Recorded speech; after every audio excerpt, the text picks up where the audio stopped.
The Foreign Intelligence Surveillance Act was established to help the government spy on suspected terrorists outside the country.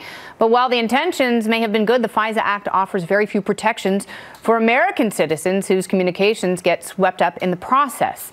Well, Congress is racing. There is a January 19th deadline to extend the controversial act, but a bipartisan group of House lawmakers and some in the Senate hoping to insert language that boosts protections for ordinary citizens like you and me before the whole thing once again goes into effect. Joining me now to discuss that effort, Kentucky Republican Senator Rand Paul. Welcome back to the show, Senator Paul. Hey, Kennedy. Yeah, thanks for having me. I think this is a critical issue, and in a time where we're talking about personalities and incendiary biographies and North Korea and immigration, it's easy for FISA to get lost in the shuffle. This is such a critical moment.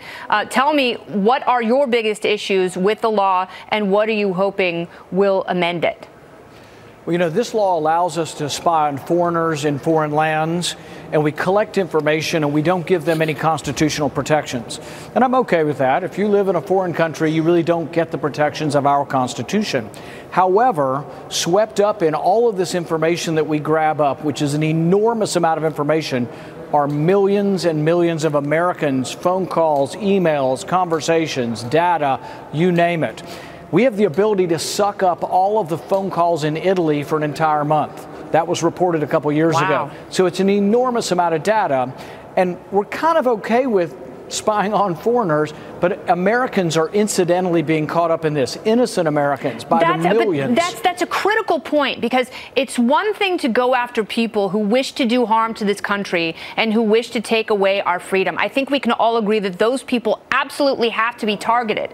But what you're saying is there are innocent Americans who are warrantlessly spied upon and, you know, oftentimes unmasked by all of these intelligence agencies who are now privy to that information. Right. And so we're asking for two things. This big, massive amount of data that has innocent Americans in it. You can't look at it without a judge's warrant. And even more than that, information that's in that data pool, because it was collected with a less than constitutional standard, or really with no constitutional standard, that information shouldn't be used against Americans, because the Constitution wasn't obeyed in collecting that information. So you have to have a warrant to look at it. But even if you look at it, you can't go like, oh, we're going to prosecute medical marijuana in Colorado by searching this illegal data that we've collected on foreigners. Yeah. And so this is a very important point. But what's to prevent that from happening right now?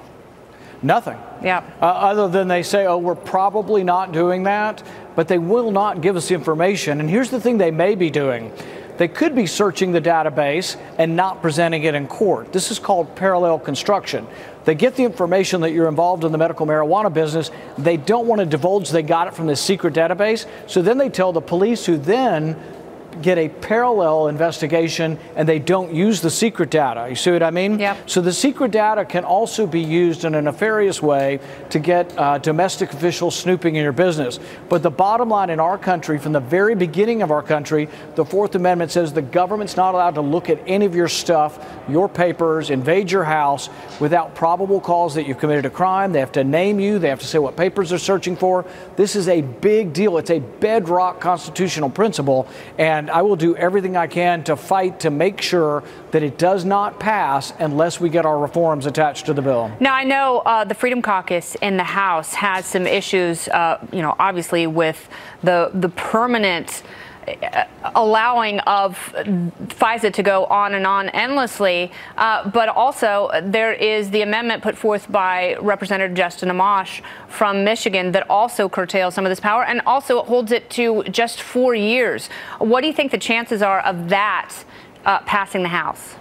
Representative Amash's amendment is identical to Senator Wyden and myself to our bill. So we're exactly on the same wavelength. We met with them the other night. We are excited not only by members of the Freedom Caucus supporting this, but we're excited that this is really a bipartisan. We got right and left.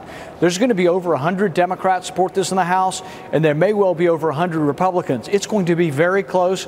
This is a chance for liberty, for the liberty movement to actually have a victory. But the liberty folks that watch your program, you need to call your congressman. This is a big fight, and we have a real chance to win win one. It's a big fight, and it's a critical fight. And if there's going to be bipartisanship in Congress, this is where it should rest. This is the intersection. You're absolutely right. It's not on infrastructure. It's not necessarily on immigration. It's right here where we have to be so mindful of our civil liberties. What concerns me is House Intelligence Committee Chair Devin Nunes says that he's trying to find a middle ground between civil libertarians and the intelligence community, which obviously wants much broader powers. My worry is that that middle ground ends up being a creep toward eroding our rights. What do you think?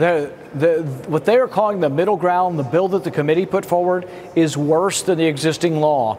It actually says explicitly you can use information from this foreign data to convict Americans domestically for domestic crime. So it specifically allows what we're trying to prevent.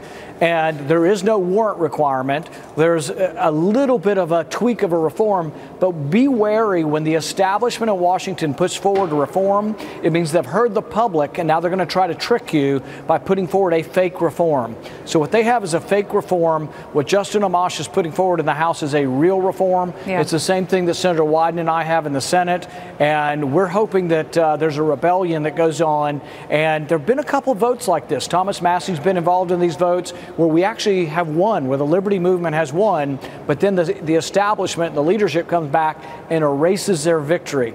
So you've got to watch closely what goes on up here, because there's a lot of nefarious deeds that go on in the dark of night. All right. Well, obviously, your recent circumstances haven't in any way snuffed your passion. I hope you're feeling better. I am. Thanks for asking. Absolutely. Thanks for coming on. Appreciate seeing you, Senator Paul. Thank you. Coming up just